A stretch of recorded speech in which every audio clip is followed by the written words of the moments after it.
예, 정말 힘든 일인 것 같습니다. 노벨 문학상을 받는다는 것은. 제 옆에는 송지혜 기자가 나와 있는데요. 잠깐 좀 얘기를 나누도록 하겠습니다. 왜 이렇게 힘든 걸까요?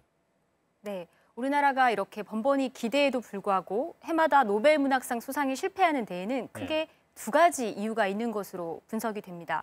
먼저 작품이 아무리 우수하더라도 유럽, 특히 프랑스에서 인정을 받아야 수상이 유력하다는 그런 얘기가 나오는데요. 우리나라는 아직 이 부분에서 좀 약하다는 그런 지적입니다. 노벨 문학상 받기 위해서는 유럽에서 잘 알려져서 추천을 받는 것이 중요한데 유럽의 정신적인 중심이 바로 프랑스입니다.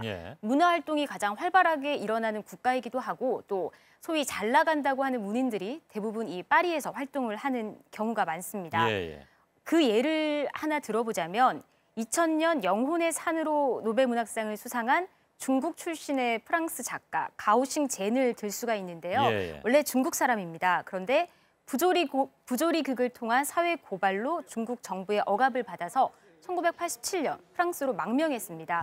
이후 프랑스에서 활동하면서 프랑스 문단의 인정을 받았고 그래서 비교적 그 무명임에도 불구하고 2000년 이 노벨 문학상을 받았다고 평가됩니다. 우리나라 고은 시인이나 또 황석영 작가 같은 경우에도 이런 프랑스 활동의 중요성을 얼마 전부터 깨닫고 최근에는 이제 작품 활동도 하고 하죠. 이렇게 황석영 활발하게 씨는 뭐 프랑스에서 살다 온 적도 있고.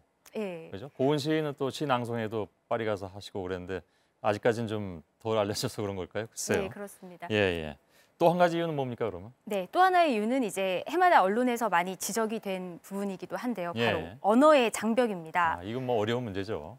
특히 영어를 모국어로 하는 사람 중에서 한국어를 아름답게 유려하게 번역할 수 있는 사람이 있어야 되는데요. 현재로서는 그런 사람을 찾기 어려운 실정입니다. 여기서 또 하나의 예를 들어보자면 1968년 소설 설국으로 일본 최초의 노벨 문학상을 수상했던 가와바타 야스나리를 들 수 있는데요.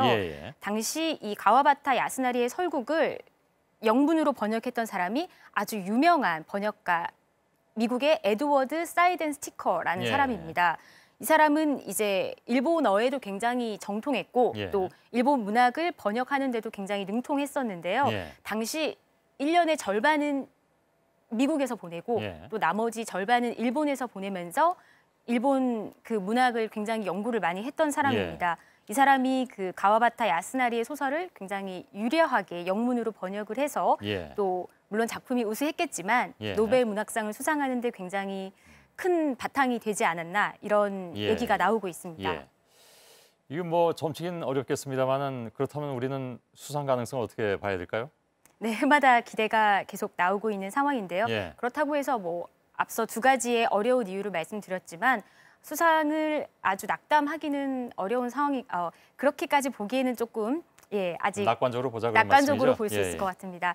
고은 작가의 그 대작이죠. 만인보 같은 시집의 경우는 스케일이나 작품성에서 또 전 세계적으로 점차 호평을 받아가고 있습니다. 그렇기 때문에 그 가능성은 아직 열려 있는 상황이라고 볼 수 있겠습니다. 알겠습니다. 잘 들었습니다, 송지혜 기자.